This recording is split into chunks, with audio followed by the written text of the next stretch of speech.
Salam masyarakat sadar seni budaya dan pariwisata. Ini kita di Cinshui Cave Temple. Jadi kita melihat tentang bagaimana wisata religi juga kaitan dengan seni, budaya, dan tradisi.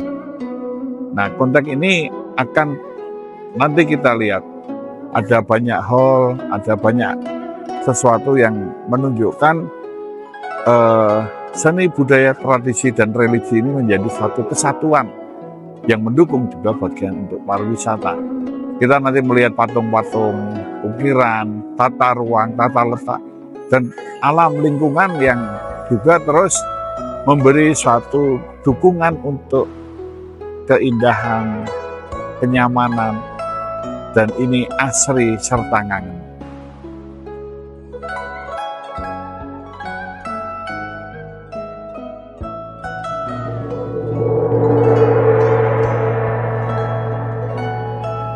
Air merupakan sumber kehidupan.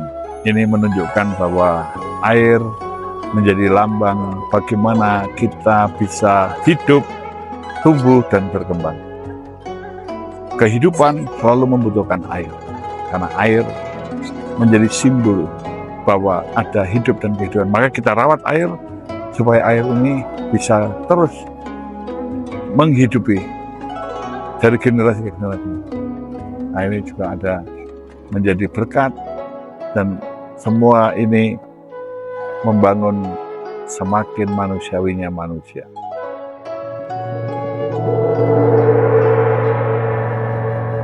Ini perjalanan karma, jadi setelah kematian ada kehidupan. Jadi ada suatu keyakinan bahwa jiwa itu tidak mati dan akan dimintakan pertanggungjawaban atas perbuatannya. Nah, ini tahap satu.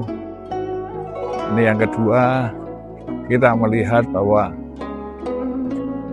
apa yang dia lakukan, apa yang dia berikan dalam kehidupan akan dimintakan pertanggungjawaban. Nah, di sini ada kitab-kitab kehidupan, dia tercatat akan seperti apa. Tentu ini bukan dunia fisik, tapi ini dunia roh, dunia jiwa. Tidak ada yang bisa mengelak, karena semua bisa diputar ulang dan semua bisa ditunjukkan kembali. Nah, ini juga kaitannya dengan pengadilan dan penghakimannya. Setiap orang satu persatu akan menerima karmanya. Nah, ini kalau digambarkan seperti ini ya, bahwa setiap ajaran ini memiliki suatu keyakinan. Konteks pariwisata religi ini membangkitkan suatu spirit untuk kita menghormati, ada toleransi. Kita untuk tidak menang-menangan sendiri, tidak menghakimi, tapi bisa memberdayakan. Kebinekaan, keanekaragaman menjadi satu kekuatan mendukung suatu kedaulatan. Karena ini potensi, ini yang kita bisa bangun di wisata religi. Ya, nah di sini ini pada tahap yang ketiga ini penghakiman. Ternyata yang membunuh bukan hanya fisik tapi kata-kata, hal-hal yang tidak baik di sini dihakimi. Ini seperti yang pemfitnah, pembohong, pembunuh karakter ya tentu. Ini akan diadili di sini. Ini juga penghukuman. Ini konteks orang-orang yang ada di sini. Ini Guguan Wang dari Fort Saber ya. Oh ya, ini korupsi, hal-hal yang perselingkuhan atau juga kaitannya kejahatan moral. Nah, ini akan dihukum di sini.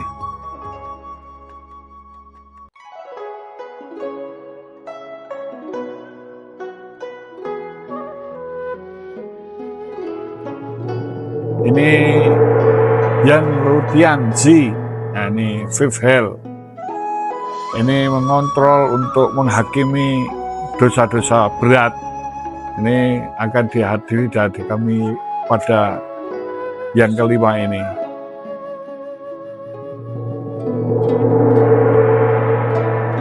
Ini untuk yang membuat konflik sosial atau mengganggu keteraturan sosial.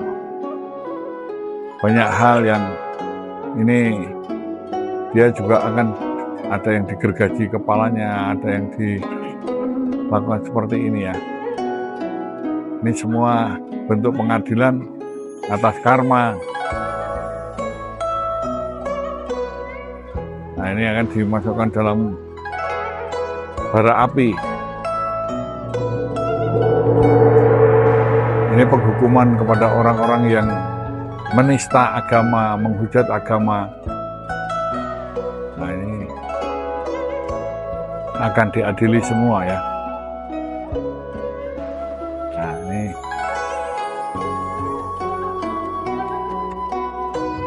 ini bentuk pengadilan atau mungkin penyiksaannya lah.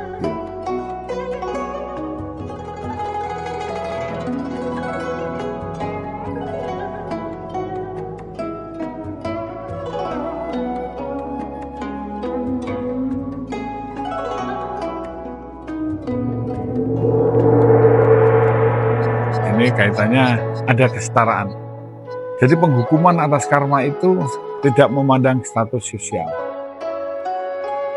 Sopo salah seleh, siapa yang bersalah akan dihukum.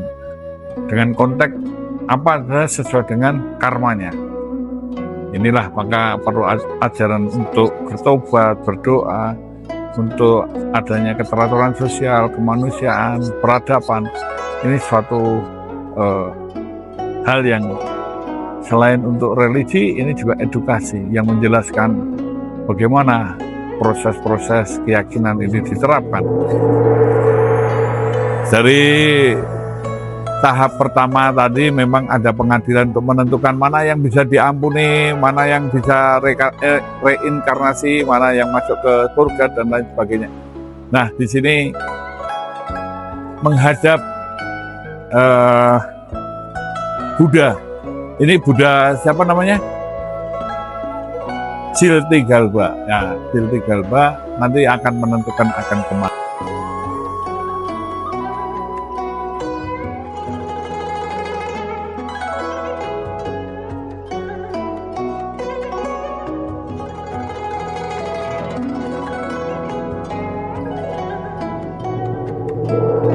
Nah, ini menggambarkan 8 dewa sebagai pemikir dan pembuat kebijakannya.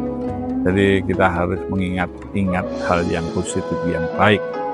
Karena ketika kita memandang sesuatu yang baik, positif, maka kita akan mencintai dunia. Tatkala kita selalu mengeluarkan yang baik, positif, maka kita juga akan dicintai dunia. Konteks ini, tadi sudah ada karma, ini kehidupan para orang-orang yang setelah kematian ternyata ada kehidupan lain, dan ini juga ada kaitannya dengan dewa-dewi, kehidupan nirwana.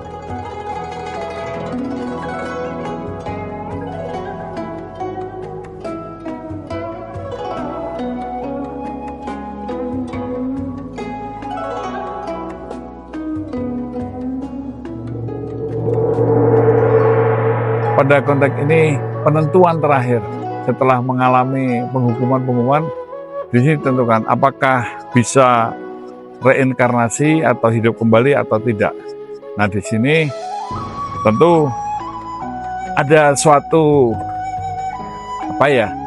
boleh dikatakan semacam sup atau makanan yang ketika dia lahir kembali dia lupa apa yang sudah dilakukannya. Nah, ini nanti kita bisa melihat, bahkan binatang pun kayaknya juga diadili juga di sini ya. Ketika dia lulus dari semua ini, dia akan kembali untuk bisa reinkarnasi. Ini Dewi Kuan Im, Dewi Welas Asih. Nah, ini memberikan suatu pencerahan untuk kebaikan dan perbaikan. Transformasi, reformasi untuk adanya kebaikan, perbaikan, dan selalu ada hal untuk berbuat baik.